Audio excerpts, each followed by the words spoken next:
Hello mga kaibigan, mga kaigsunan.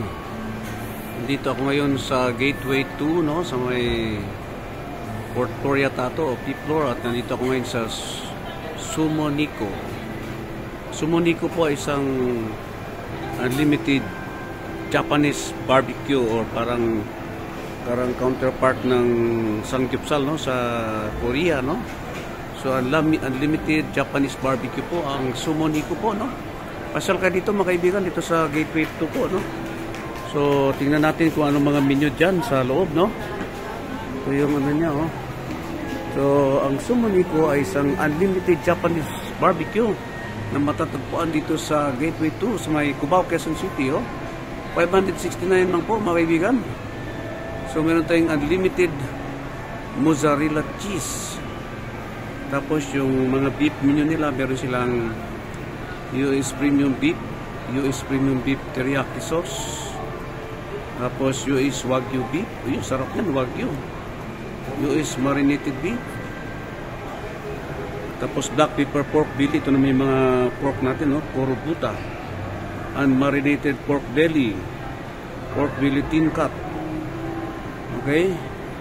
So, Pork Belly with Teriyaki Sauce. Spicy Pork Belly. Japanese Korubuta Ham. Ang chicken menu naman nila, yan, no? Teriyaki chicken, Japanese spicy chicken, Japanese crab stick, Japanese fish cake. At of course, meron tayong atsara, kimchi, lettuce, seaweed, fruit salad, mashed potato, ano ito isa? Coleslaw, buttered corn. Unlimited ito mga kapatid, no? So dito po tayo sa ano, sa may Gateway po, no? Gateway 2. So ito yung mga iba kumakain na po sa loob. Yan po ang sa loob, no? Yan po yun, pero hindi ako kumukuha ng malapitan kasi baka magalit yung mga kumakain sa loob. So pasyal po kayo dito. Yan, so tandaan nyo mga kapatid, Sumoniko unlimited Japanese barbecue, 569 na po mga kaibigan, no? Okay. Ito po ang Sumoniko mga kaibigan. Pasyal kayo dito para masubukan nyo ang Sumoniko. Tandaan, Sumoniko sa Gateway, P-Floor o Port Floor po. Unlimited Japanese barbecue. Ito si King Prince, isang masarap na naman na vlog, no?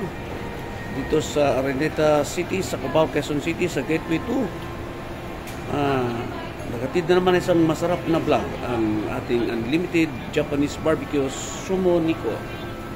Maraming salamat po. Travel 369 ulit. Ito si King Prince. Papaalam na. God bless us all. To God be the glory. God is good.